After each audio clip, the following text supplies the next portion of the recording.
Hello, everybody. Good evening. Welcome along to your Monday Night Rabble here on the Rangers Rabble Podcast, brought to you by the Rabble Network. Now, I've been a wee bit down in the last couple of days, so I thought it's time to get the young team on. Yes, everybody on the panel, bar me, in their 20s, which is unbelievable in this day and age. But yeah, Kieran, how you doing, mate? All right, I just happy to not be the youngest one in the pod for once. Well, that award goes to Calum tonight. Calum, how are you? A wee bit raging about the weekend, mate, but it's good to be on a pod with some more youth for once. So I think it's the first time being on with Lewis and Kieran, so I'm looking forward to that. Interested in what we have to say, but still pretty raging about the weekend, to be honest. I tend to keep all you young people apart and just have you spread one each across all the pods. But Lewis, how are you, mate? Because I've seen some of your WhatsApp messages during the games, like just after the game. Have you calmed down a wee bit?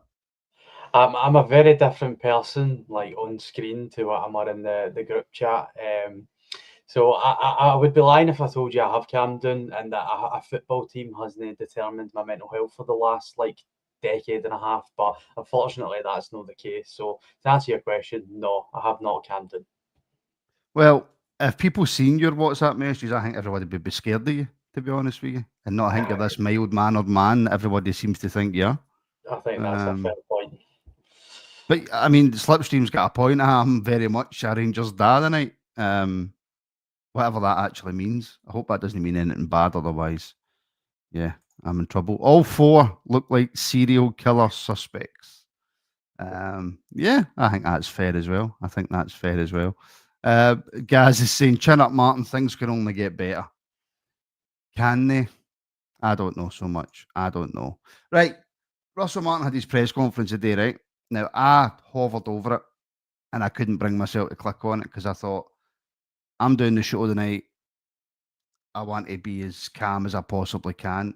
Lewis, I know that you did watch it. And what was your main, before getting into specifics, what was your main takeaways for it? I mean, it's the same old. Like, I was a wee bit swayed by Russell Martin when he first came in, and the way he would talk about football. It was exciting because you can tell he has got a good brain for the tactical side of the game. There's no doubt in that. Any bit of success he has came through that. So when he talks about football in its purest form, it's nice to listen to. But he is quickly morphing into the last three managers, like a lot quicker than I thought it would actually happen. Like when he came out against after the game against Motherwell, I was actually quite excited by that reaction because it looked to me that he had enough as quickly as possible. And then the following game, a similar performance, a debatably worse performance. It then starts to defend that and flinging the players that have ruined this club for the last 3 years, that they're not being flung under the bus anymore. So how does that happen in the space of 7 days? That doesn't make sense to me. And then he tried to backtrack on like the specific comment that's gone viral around the fan base now about, at least we didn't get beat. I can't remember exactly what it was he said, but I think he added in, at least we didn't get beat with 10 men. Right, he added that wee bit in, as if that should make any difference. You shouldn't have been down to 10 men. You're down to 10 men because of the system that you've put in place and because you're playing players that aren't capable of playing that style of football. And if that's the case, you should be on at that board every single possible opportunity you get, saying, I don't have the resources here, and that's why the results are happening. And see if that's the case. Come and tell the fan base that, because we've had 3 guys now that haven't been able to pull the wool over our eyes. So what the hell is going to make you the man able to do that? It's a football club that's based in Glasgow. Glaswegians and Scottish people in general, it's very, very difficult to cut us on. And if you're the 4th man in line to attempt that, you're going to fail very quickly. So, no, it was, I didn't enjoy it. I haven't enjoyed the last 2 or 3 bits of media I've seen for the manager. So I just hope that it improves somehow. And to be honest with you, Martin, I'm not as far down the line as you are. And we want him at the door, but I'm actually quite scarily not as far away as I would like to be. because there's not a lot of positives. We'll see on that last comment there, Kieran, right? Craig McKenzie on Facebook. Massive overreaction from some of our so-called supporters. I hate that. Right? I hate that term. So just because you've got a different opinion, you're a so-called supporter. But anyway, embarrassing. Is Craig right? Has there been a massive overreaction? Am I massively overreacting? I mean, you hit the nail on the head there. Everyone has their own opinion. You could be in his first game so far wanting him out, and it could come to the point where maybe you do have a change of heart. It could be different. You know, football is a very, very topsy-turvy game. I mean, he could go on to win the next. In fact, not even to the next, he could go on and be undefeated and win every single game. There'll be still people that want him out because it's not who they wanted. People seem to think, and myself included, that we went for the cheaper alternative with Russell Martin. The type of pitch that he would have had to do to explain how to break the low block and how to compete with fans already at his throat wanting him out, how to compete with... He would have been given all these scenarios, surely, before he got the job of what could go wrong. And I think that in terms of overreaction, I'm probably about the same as Lewis just now. I'm not entirely wanting him out, but there's a good chance that momentum could swing pretty quickly depending on what we start doing in the league. Regardless of Europe. Europe looks after itself. We've had a team of doughballs that can get up for Europe but can't seem to get up for the domestic games. The issue, what I find is, and I've seen this a couple of times, a couple of comments yesterday and a couple of pods that I've seen where people have said, is Ibrox the problem? Well, no, because we dismantled Pleasant at Ibrox, or a full stadium. I don't understand this, making excuses for people already that it could be Ibrox is the problem, the fans are the problem. It's not. It's a system that they have in place. And yes, it's still early. Yes, you can see what the system looks like when it does work. As we said, winning 3-0. The issue that I have is that we don't have that time to adapt. If maybe that lot across the city want at their best, we maybe have a bit of bedding in period where we could say, right, okay, if that's not went as well, that's okay, we're still in the title race. The fact we could be monumental points behind them at the start of a season is, we've seen this movie before, and unfortunately, we know the ending. He seems to not. Aye. A few comments in Calum. I can't find the one that I wanted to bring up. Fantastic, Mr. Fox. I've just switched from the Verdict channel about American executions to the Rabble. Well, there's not much difference in terms of content there, to be honest with you. Fantastic, Mr. Fox. I mean, Callum, I'm still in the minority, and I'm happy to be in the minority. A lot of comments there saying, "Oh, people just want him to fail, regardless." I don't want Russell Martin to fail. I want him to be. If, as Kieran says, if he goes on and wins now every single game, every single domestic, I should repeat, game till the end of the season, then and we win the league, then delighted, happy. Give him a new 8-year contract. He's done it. Superb. So it's not a case of I'm just saying this because I didn't want him, and I'm upfront about the fact I didn't want him, right? But as soon as a couple of days after he was in the door, it was a case of, right, well, pull your big boy pants up. He's the manager. Go and support him. What other choice do we have? So it's not a case of just because I didn't want him in the door, I'm now sitting back going after 2 games. Oh, he's not doing well. I don't want him here. I don't think any proper Rangers fan would be wanting their own manager to fail. You know what I mean? I think it's a case of, like you said, we were all against him from the start. I mean, we had our reasons for it, you know. I mean, he obviously had a pretty poor playing career here. He'd just come back for, quite a dodgy season at Southampton.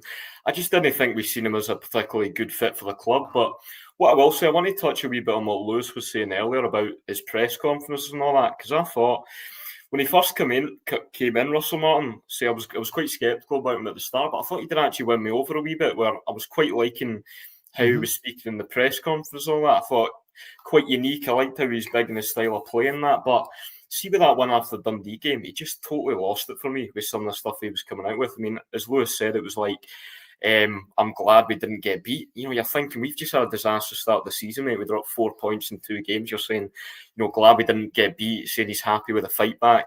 And I hate to keep going on about it on and on, but this whole Dowell thing as well, I just don't get the whole loving he has with Kieran Dowell, and he's coming out and praising him.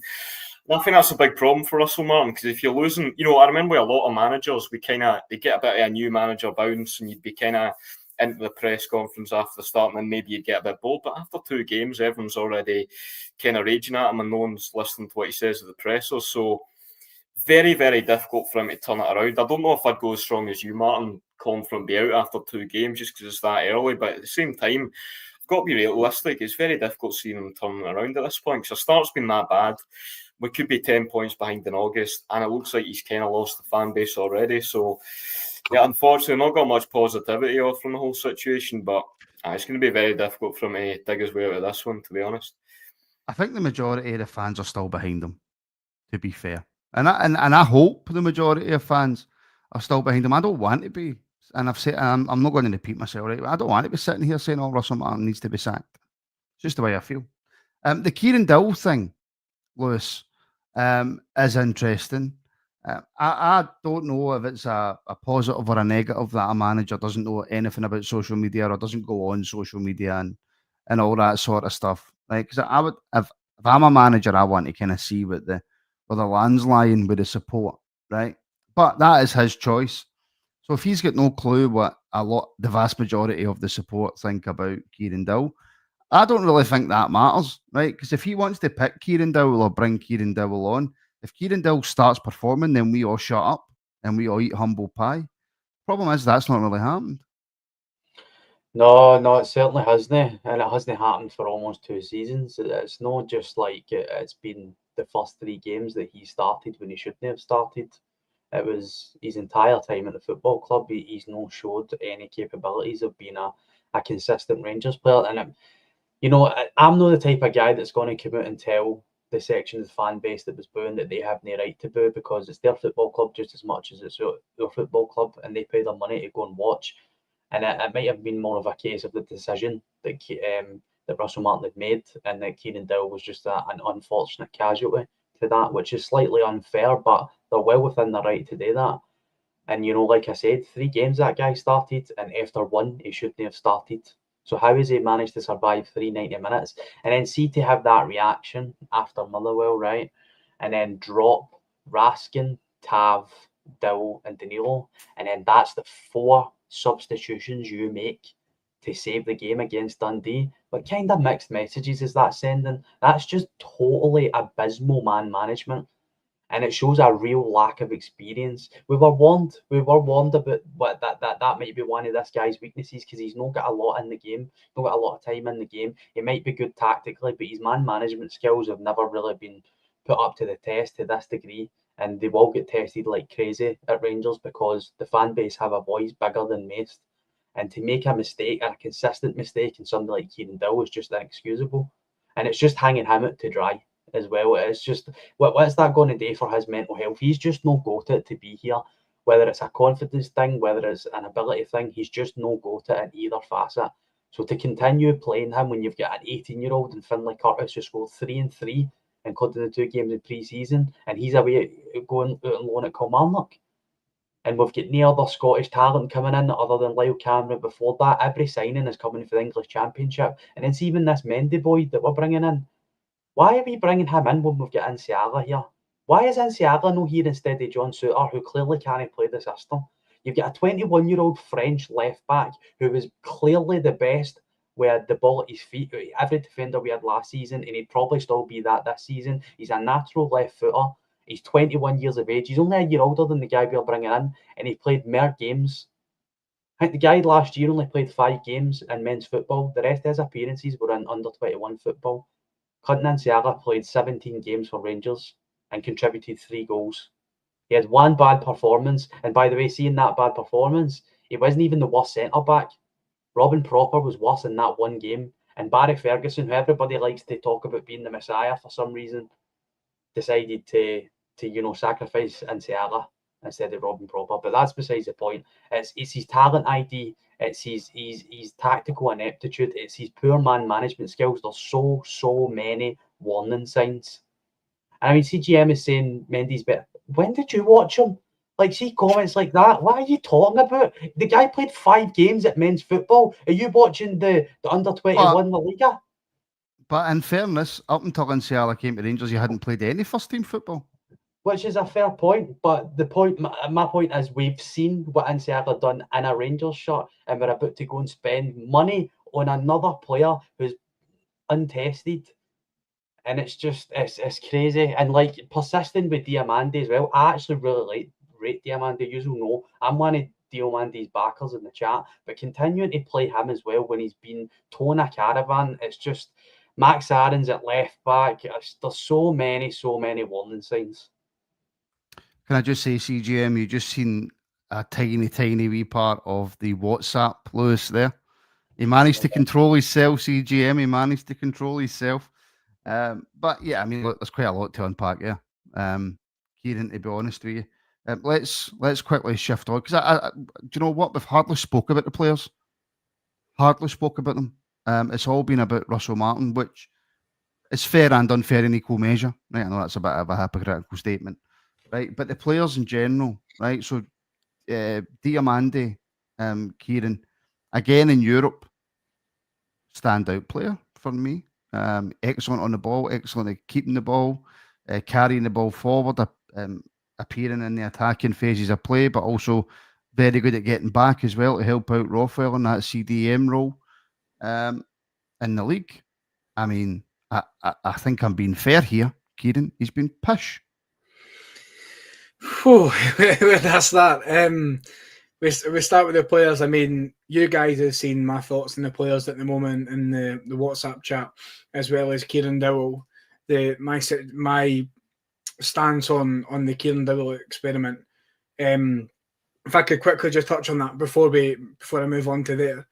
The Kieran Dowell thing, I was at the game, and when he came on, the boo wasn't directly at him, where I was sitting anyway, because we were all talking and said it was the reason the boo from our side happened was the absolute ludicrous decision to put on an out of favour, out of confidence player when we're chasing a goal, who doesn't have an eye for goal, who doesn't seem to understand the way that we play, doesn't have the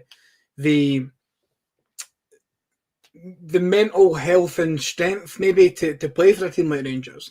We've seen so many players fall at the weight of the jersey. So regardless, then is it clever to boo? No, that player, I mean, coming on the park. I suppose again, as I said at the start, everyone has their own opinions, and I personally booed, not at him, at the fact that Russell Martin brought on somebody when we've got Oscar Cortez sitting collecting dust, who's an actual winger. We've got Finlay Curtis, who's got a couple of goals, and we bring on somebody and my problem with it isn't Kieran Dowell playing for Rangers. My problem is that Kieran Dowell is suffering because of this. He already is out of favour by the fans. Do you think he particularly wants to come on the pitch when he knows what's going to happen? Do you think that realistically he's happy with his time at Rangers? He excelled at Birmingham when he went down because there wasn't that constant pressure. There wasn't that looking over his shoulder constantly about it. The best thing for them to do is until they either agree a deal with somebody, put him in the B team, take the stress away, stop exposing him to the fans, not because of us getting annoyed, because you have to think about what it's actually doing to him as well. Let's touch on Diamande. Diamande's been absolutely mince this season. He showed up in the European game, but who didn't? I mean, water's wet. Rangers players show up in a European game. Diamande has been horrendous. The Max Aarons experiment isn't working. Either he needs to remember that he can play football, or we need to bring Tav back into his position and go right back into the market again. It's not like we don't have the money to do this. My issue with Max Aarons is that he doesn't look like he can cope with the physicality. He doesn't look like he's up for the fight. He doesn't look like he wants to run as much. Now, Max Aarons at Norwich was a fantastic player. He was touted for big things. Had a couple of injuries that knocked his confidence and took him a while to get back again playing football. this move to Rangers just hasn't worked already, and you can see that this right-back experiment with him isn't working. The left-back was ludicrous. The fact that we're now playing him in his preferred position, and he's still having a stinker every game. The issue is that he has these lapse of brilliance and quality, like the balls into Ant-Man and everything like that.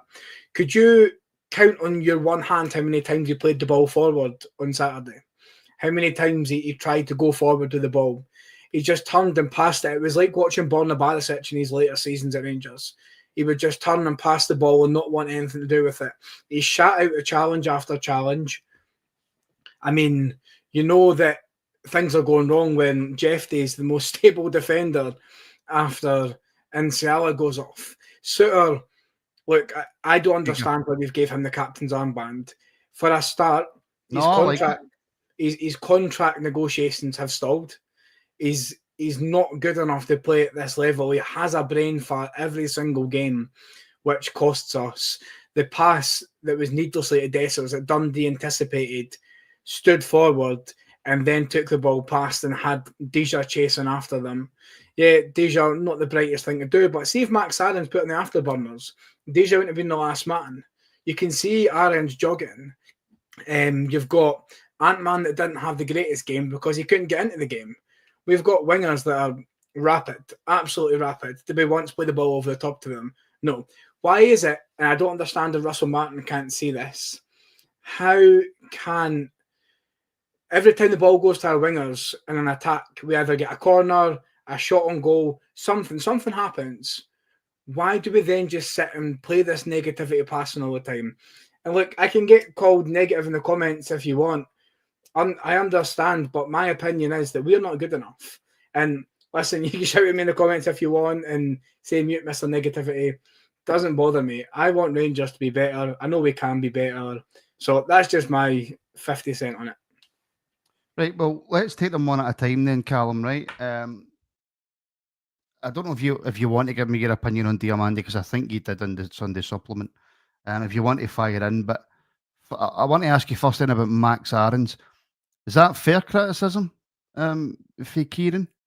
Or is it a case of it's his second game in Scotland? Maybe he wasn't fantastic, but he can get better. And if that's the case, I can already hear people screaming. Then, well, surely you've got to give Martin that time. But ignore the Martin question.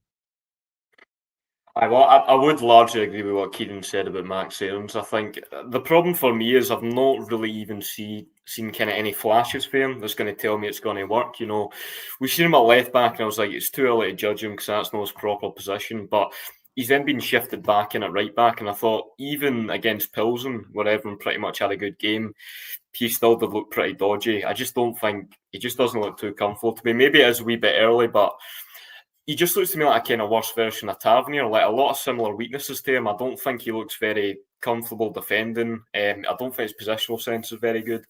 I also don't really see what he offers going forward that much, though. Like, obviously, he played that brilliant pass in the midweek against Pilsen, and that was probably the one bit of quality we've seen for him. But he's not hitting, quality balls into the box over and over. He's not sprinting down the byline and all that. So he's one of the big issues with right off the bat. And also, see for the red card, shocking. He's not even tracked the striker. He just ran by him, and then Giga has to make the foul. So I thought he was really poor for the red card as well. And genuinely, Tavernier's probably looking like our best right back option at the minute because he has just not looked impressive at all. Diomande, I'd also echo what the other guys have said too. I kind of agree with Lewis in that. I kind of rate him, like there clearly is ability there, and you do see it from time to time, especially in the European games. But he's one of the players we've had so many over the years at Rangers where he's good, but on his day. And how often do you get on his day? Not too often. I think he's been totally anonymous for all of this season, pretty much. And we need so much better from one of your main midfielders in there. I will say though, I don't think it's all totally good. I think the wingers probably will improve us, I reckon. I think even Gassama the other day, you could see he put a shift in. I didn't think he had much going on around him, but I'm quite happy with him. Ant-Man didn't have a great game, but he didn't get too much service. Good news as well, probably won't be playing Dowell again, you'd think, now that we've got Mikey Moore in there. Hopefully Eagleman and Asgard going back. So a lot of work to be done in the squad. I'd agree with what Lewis said as well about keeping in Ciala. I don't really see why we had to punt that guy. I thought clearly a lot of potential there. He always looked quite good when I seen him last season. I think the defence in particular, left back, centre back, need a few reinforcements in there. So I wouldn't say it's all totally terrible. I think we have improved in some small regards, but a lot of it's not working at the minute. And maybe that's just down to the manager. But I also think the squad does definitely need reinforced as well. Still, good few players more. So we're now, are we now of the opinion, and it's not my opinion, but are we now of the opinion, Lewis, that we want Tav back in at right back after 2 domestic league games? Oh, I mean, evidence probably. I mean, there's nothing that says he shouldn't. He's their only goal scorer in the league. Again, I think he's just got such a target on his back. I don't think he's anywhere near as bad in games that people make out. Like, it's just crazy. Like, see all the people in this fan base that sit and slate this guy. See, when he's gone, you will then realise what you had at your club. Like, he's the highest scoring right back in the history of the sport. So when the sport started in the middle of the 1800s until today, that man is the highest goal scorer in his position. And he's also the highest goal scoring player, defender in British history. He's also the only Englishman in any position ever to top the goal scoring charts in Europa League.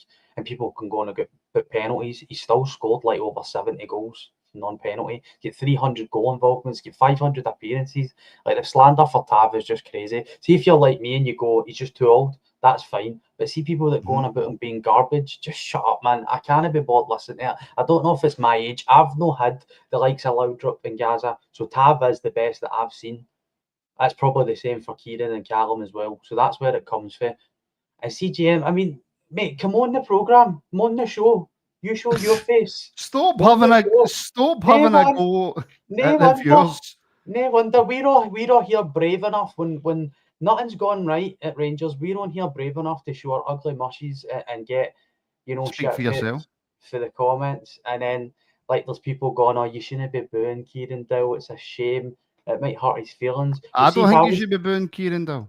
Neither do I, but see, if I was getting paid 30 grand a week, I would stand in front of 50,000 people and let them scream at me. Because we talk about what it's like to be a Rangers player, and it's about pressure.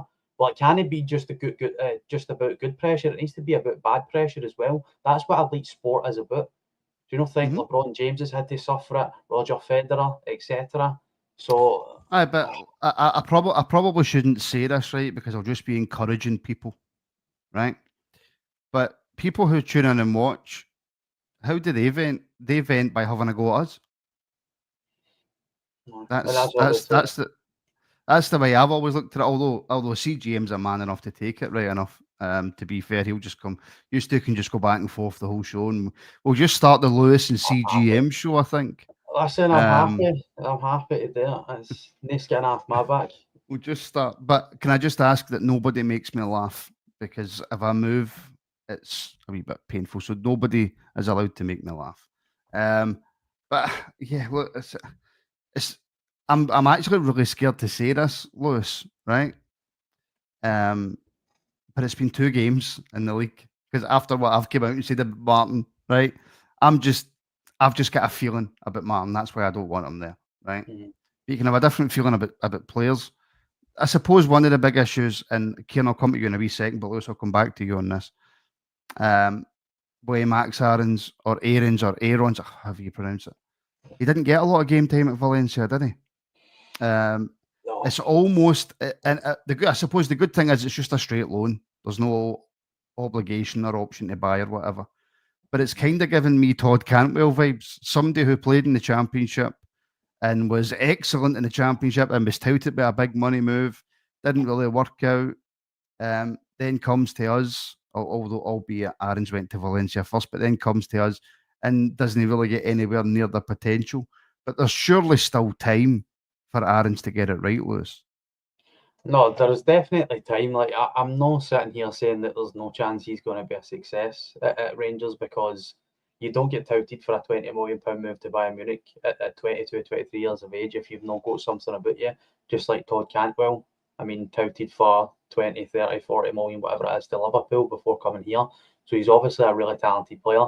And like Kieran, I've seen him play in the flesh in the Premier League and in the Championship. he is a good fullback, but he's shown none of that right now. And you might be right; it might be down to the fact that he's not played a lot of football. Like Shauna says, there it's 4 games at Valencia, and then the other half of the season or the season prior, it's like 10 games at Bournemouth. So he's not had a lot of football. But right now, I know that there's so many people in this fan base that get butthurt when you stick up for a guy that spent 10 years at the club. It baffles me, but I'm not going to be swayed.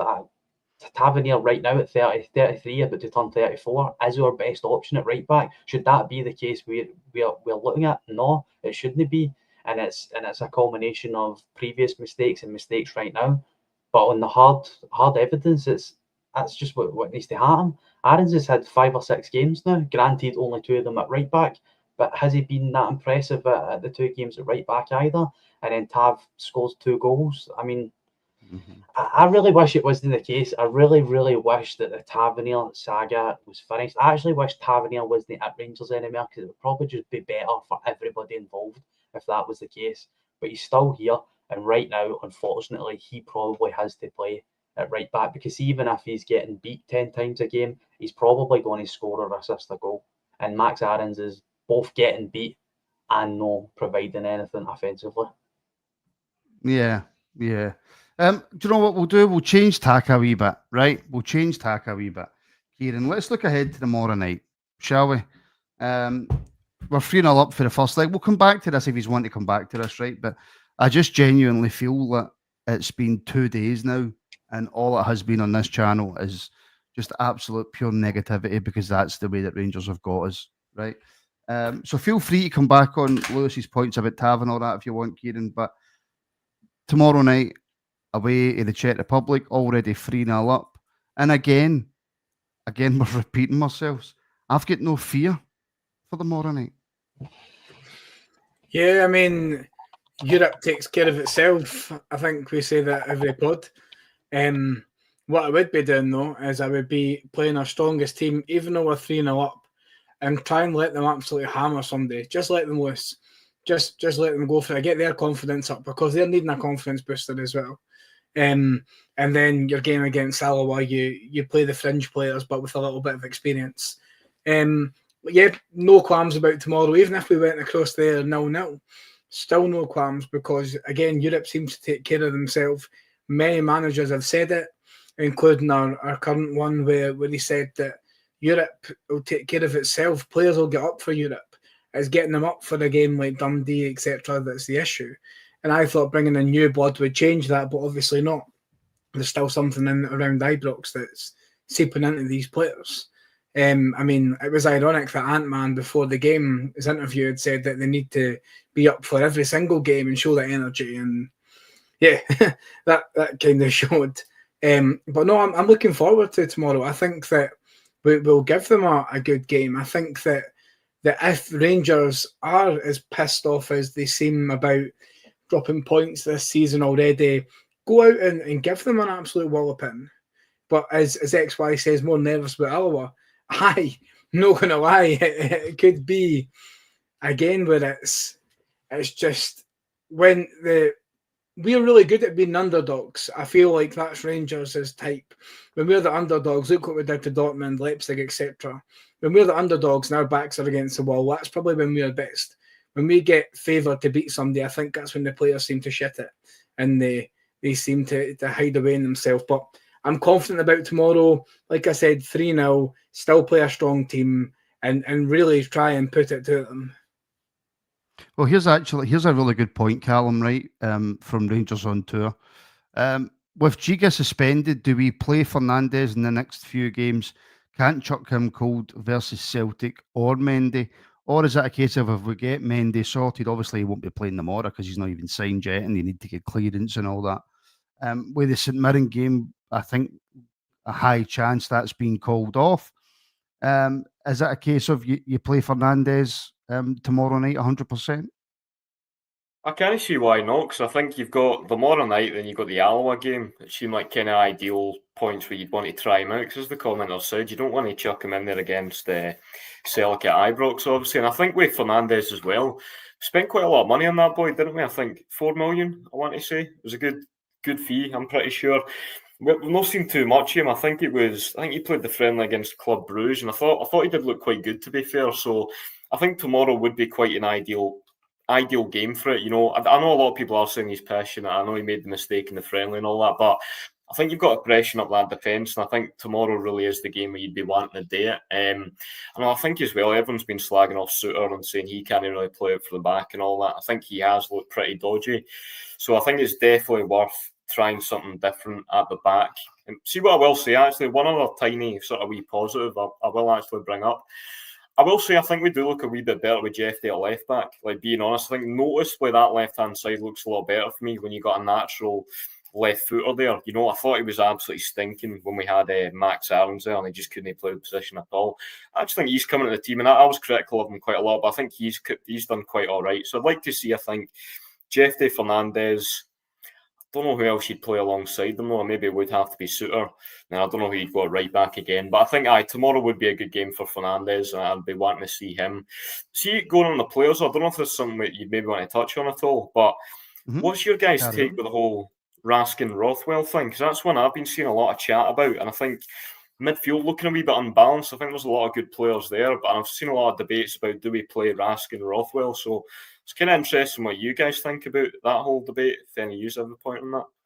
Right, well, I'll take that to Lewis. The one thing I would say is, right, I know that, Lewis, you're quite into your tactics and stuff, and I'm not really into that. I just, there's 11 men on a park and kicking a ball. Let's hope we can score. I like Rothwell. I have to say, I've liked what I've seen for him in terms of just getting the ball from the defenders, making simple passes, making himself available for little triangles, and being able to keep a hold of the ball and move it. Going forward, from what I've seen of Rothwell, I think there's more there than what he's shown, to be fair. I don't think he's quite shown that part of his game yet. But as Callum's asked, the whole Rothwell-Raskin scenario, what's your thoughts on it, Lewis? I mean, I probably agree with most of what you said, to be honest. I think Rothwell's looked very tidy. I think he looks slightly like, nowhere near in the same stratosphere, but similar to what Stephen Davis was in his setting spell at Rangers. He's very, very comfortable on the ball, and he's good at the wee triangles and creating space for passing lanes and stuff like that. But I've seen a few people say, I think it was AJ in the comments, that his mobility is slightly an issue, and I think he also looks not quite fit yet, not quite up to 100% match sharpness. I think he's been took off the hour mark for 90% of the games he's played at Rangers, and that's quite worrying for a guy that's only 30. I mean, he's played most of his football in the English Championship, but that's a ferocious league to play football in. So coming to the SPL fitness-wise shouldn't be an issue. But I think the mobility and maybe his lack of forward play is a wee worry. So far, I would definitely be keeping Nico Raskin in the number 6. I think eventually going forward, the three in midfield that Russell Martin has started with, that's who I would have thought that the midfield going forward would have been. But with Diamande so far this season, I think Lyle Cameron comes into that. Nico Raskin is good enough to play further forward. It's just going to take some time. But right now, he's our best player for last season, and I think he's looked better in the small amount of minutes that he's played in that 6th position over Rothwell. And it's like, see, because we're saying that Raskin is to play over Rothwell and Tav is to play over Aarons, that's no us giving up on the two players. It just means that right now, for us to be successful in the short term, other players need to play. That's what happens in modern day football. We're a club that plays 60 to 70 games a season if we go far in Europe. So these guys are all going to get utilised, and it's just right now, short term, that is probably the best solution. Get our player for last year that was player of the year back in his comfortable position and allow Rothwell to bed back in.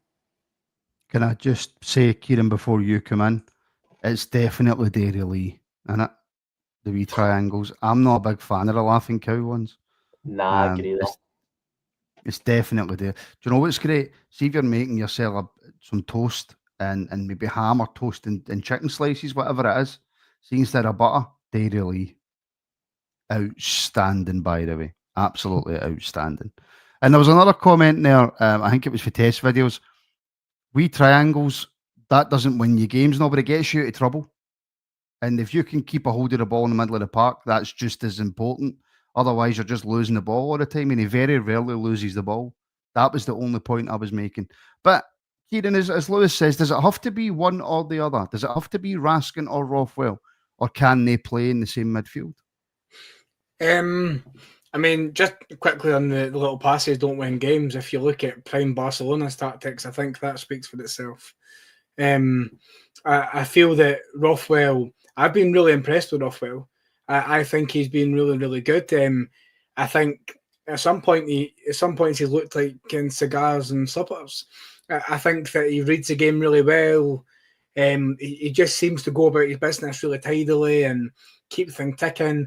Only thing about Rothwell that annoys me is sometimes that forward pass is on. Don't always have to go back. It doesn't always have to go into that horseshoe territory that we've seen before.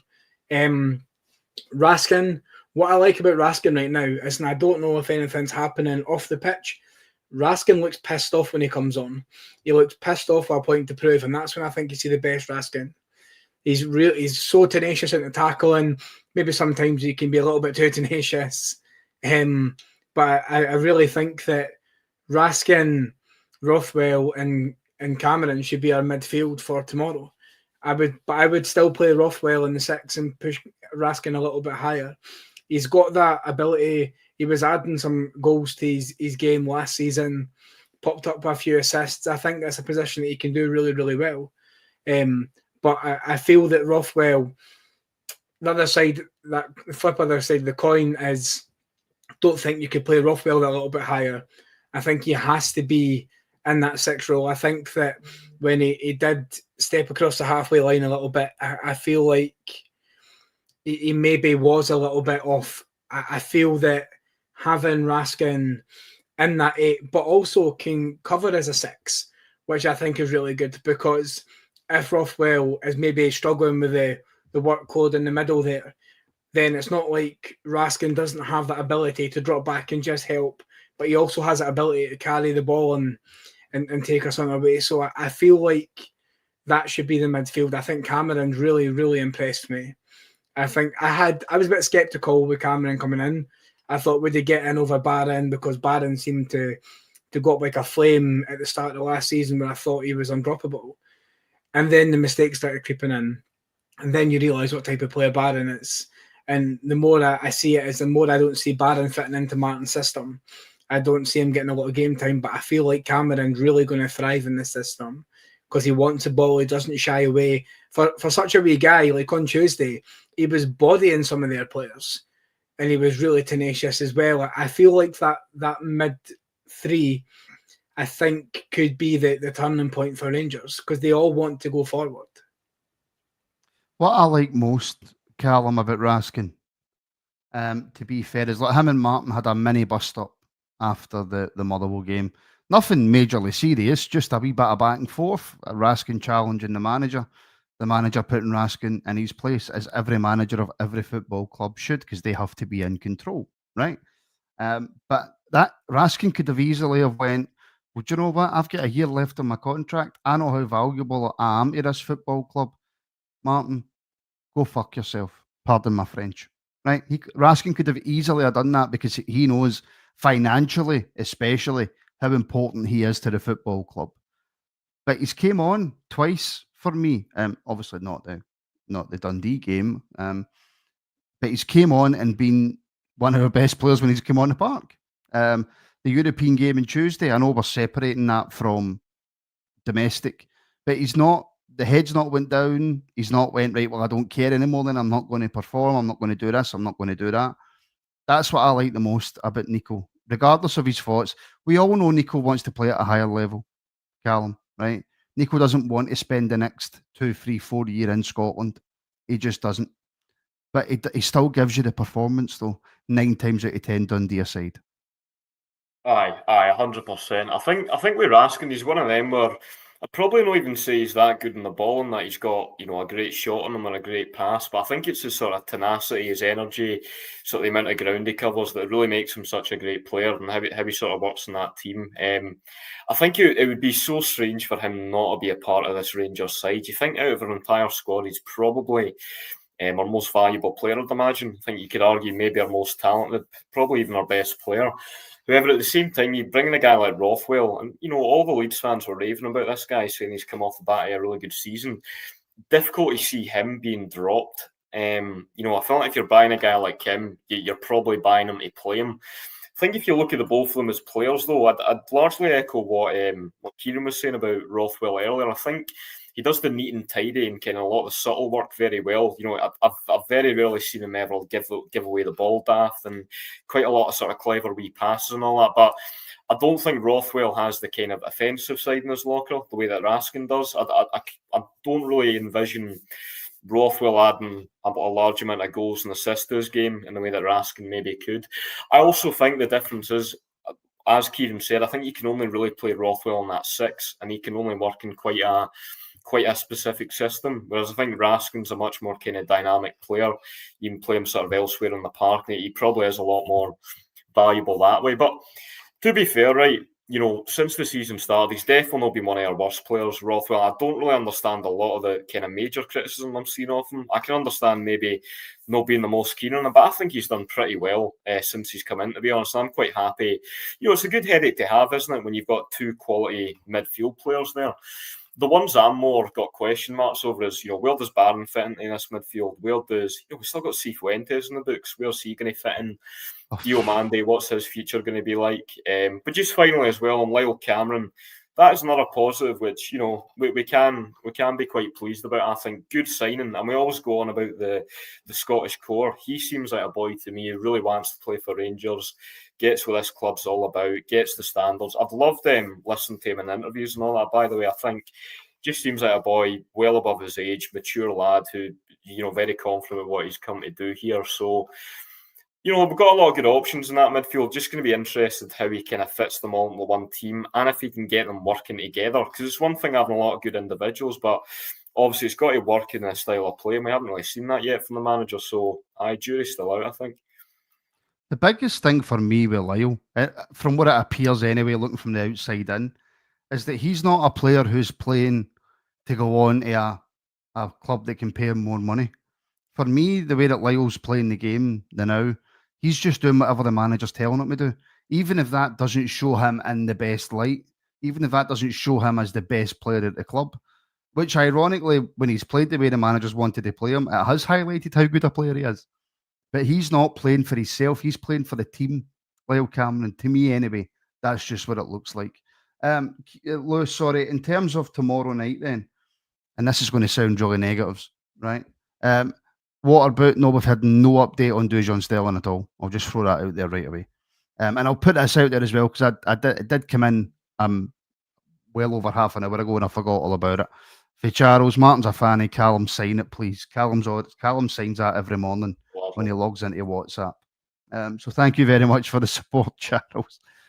Lewis, this is going to sound really negative, mate, right? But see, regardless of what happens tomorrow night, unless we go out, right, which I don't think we will, if we cruise, we go over to the Czech Republic tomorrow and cruise 2-0, 3-0, 2-1, 3-1, if we go and get a 2 each draw, if we get beat 2-0, but we go through, does it change anything in terms of how we feel about this team?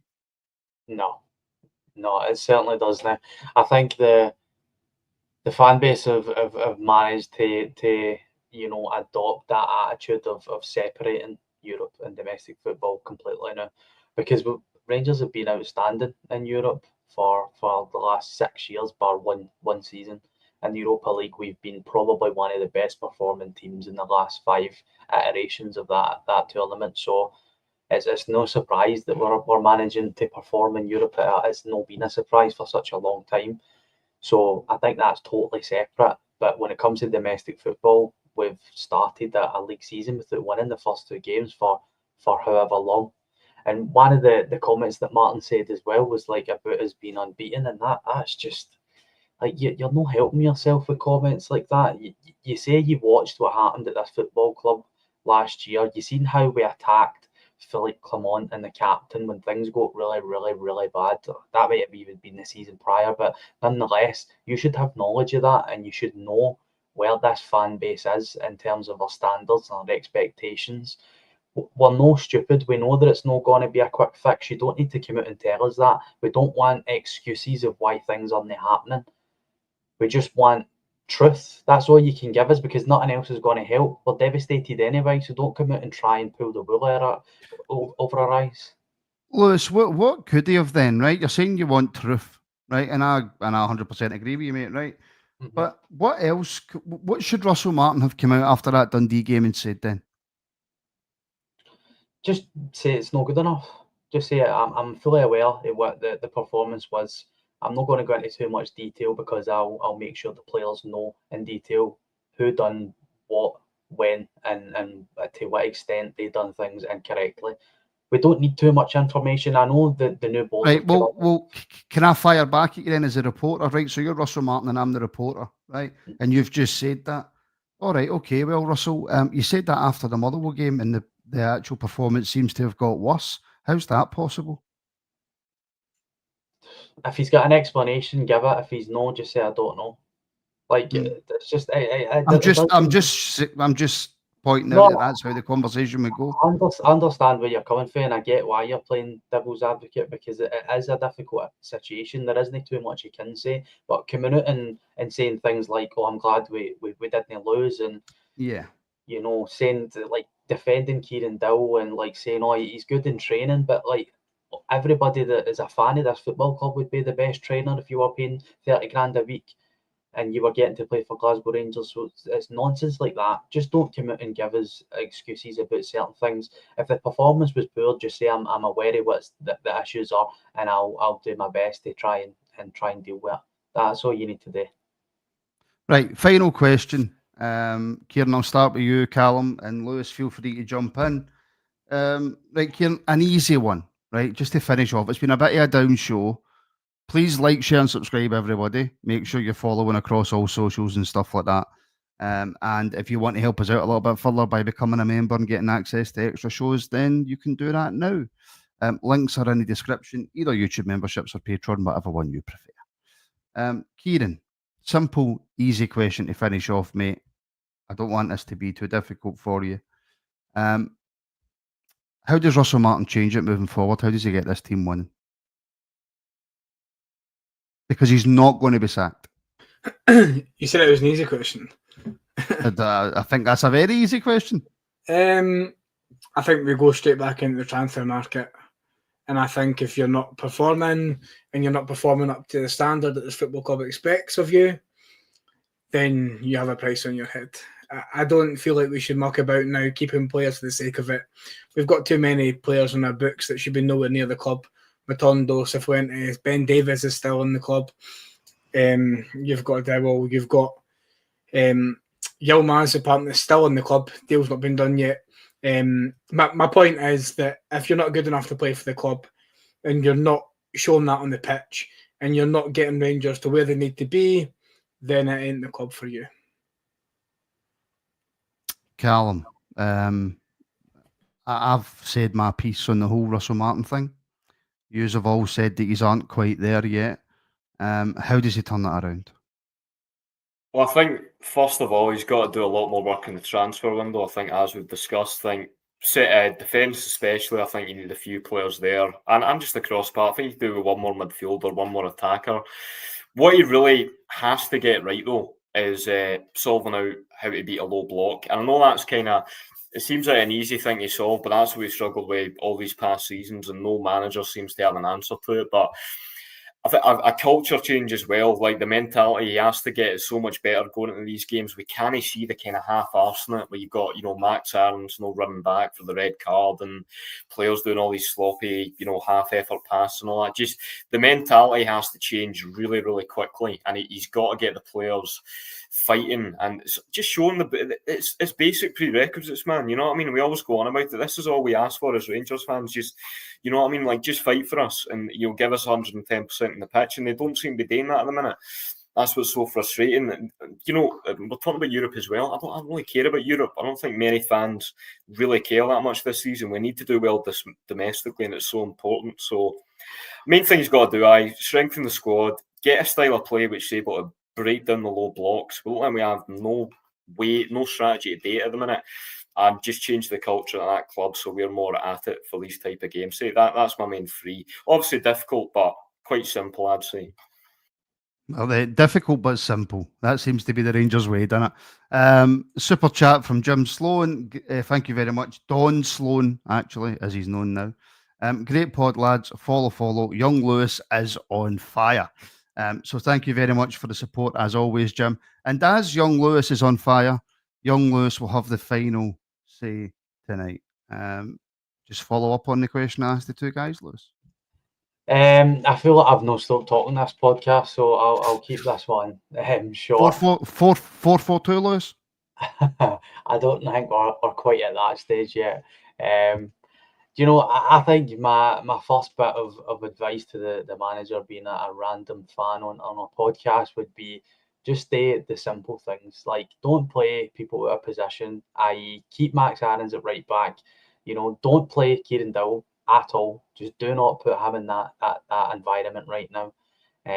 You know, and just if he has a belief, it's hard to tell him to change. We knew that when he was coming in. It's the same Celtic when they brought in Ange Postecoglou. You know, he's got a certain style of play, and you signed him for that style of play. Don't tell him to change it. But there's certain things, i.e. the two things I just mentioned, that are simple fixes, like Diamande as well. He's torn a caravan, take him out of the firing line, focus on your strengths and take away from your weaknesses. Your strengths right now, believe it or not, is probably Yefte, Lyle Cameron, and Giga would probably be the three main people. Keep them in and then take out your weaknesses. And then see if we lose after that, people then can't moan at you for persisting with the same things at least. Yeah, and then it's about you and your system and the players that you've signed. Absolutely.